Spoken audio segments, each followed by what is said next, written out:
চিপে রাখা পাশে ঘরে পাশে ঘরে চিপে রাখা বলো বলো রাখবো এই তো পল্টু বাবুর বাজার আজকে পল্টু লস সব টাকা মাছ নিয়ে গেল দেখ না সে তো ঘুরাতে পারিস না ঘুরবে না নিয়ে গেলি তো পরের দিন আবার ফিট হবে না ওটা বড় মাছ আছে ওই টিকেট কিনে নিয়ে যাবো না কাপলা সব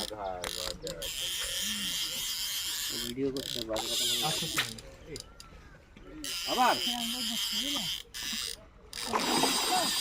জানে গাড়ি ই আছে ঠিক আছে মুভিটা কি মানা বসি যাবে নে আর তো লাগবে ওই রাজ হ্যাঁ এই থাকি আই চলে এটা এই শিপটা না কোন হইছে